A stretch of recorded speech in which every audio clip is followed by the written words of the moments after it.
Hello friends, this is Rohidiba. Welcome to Rohidiba classes. I hope all are good friends. आज हम करेंगे अपना chapter number 7 का एग्जाम्पल नंबर 1। हमें क्या गिवन है, आकृति में डायग्राम हमें दे रखा है। O A is equals to O B और O D is equals to O C बराबर है। दर्शाइए कि सिद्ध करना है हमें कि त्रिभुज ए ओ डी सर्वांग सम होगा त्रिभुज बी ओ सी के। ये दोनों त्रिभुज एक दूसरे के सर्वांग सम होंगे। और सेकेंड पॉइंट हमारा क्या है, ए डी पैरेलल है किसके, बी सी के। यह हमें दिखाना है। तो फर्स्ट पार्ट का सॉल्यूशन करेंगे हम। त्रिभुज ए ओ डी सर्वांग सम प्रूफ करेंगे त्रिभुज बी ओ सी के। तो यहाँ पर सबसे पहले हमें क्या गिवन है, ओ ए किसके इक्वल है, ओ बी के। ये हमें दे ही रखा है। तो यहाँ हम लिखेंगे O A is equals to O B दिया है।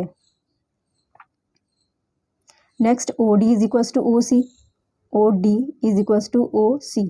ये भी हमें क्या है, दिया है। तो जो चीज़ हमें दे रखी है वो हम एज इट इज़ कॉपी कर देंगे।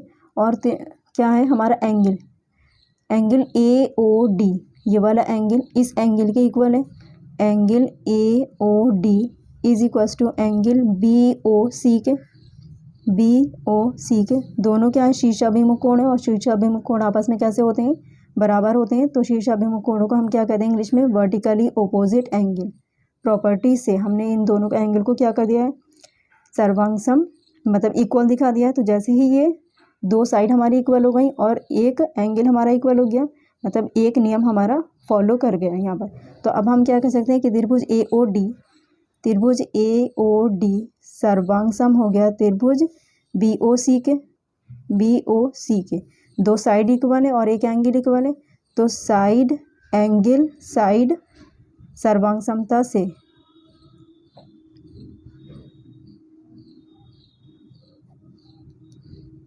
हमने इन दोनों त्रिभुज को क्या प्रूफ कर दिया, सर्वांग सम प्रूफ कर दिया। तो यहाँ पर हमारे फर्स्ट पार्ट का सॉल्यूशन कंप्लीट हुआ। नेक्स्ट सेकंड पार्ट हमें क्या है गिवन है, सेकंड पार्ट गिवन है हमें ए डी समांतर है बी सी के। यह हमें दिखाना है। तो यहाँ पर सर्वांग सम जब प्रूफ हो गए तो CPCT अभी हमने इंट्रोडक्शन में बताया ही था आपको इससे पहले वाली वीडियो में। तो CPCT रूल क्या कहता है कि अगर दो त्रिभुज सर्वांग सम है तो उनके बाकी बचे हुए भाग भी क्या होते हैं, आपस में बराबर होते हैं। तो हम क्या कह सकते हैं कि angle A O A D ये वाला एंगल बराबर हो जाएगा एंगल ओ बी सी के। इस एंगल के एकांतर कोण है और एकांतर कोण आपस में कैसे होते हैं, बराबर होते हैं। तो हम यहाँ लिखेंगे angle O A D is equals to angle O B C के। यहाँ हम लिखेंगे एकांतर कोण है। ऑल्टरनेट एंगल कह दीजिए, अगर आप इंग्लिश में लिखना चाहते हैं तो ऑल्टरनेट एंगल लिख सकते हैं।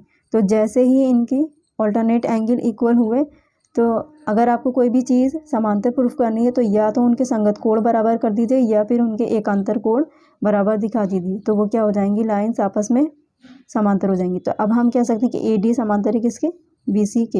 ए डी समांतर है हमारा बी सी के। यही हमें दिखाना था। एग्जाम्पल नंबर 1 हमारा कंप्लीट हुआ।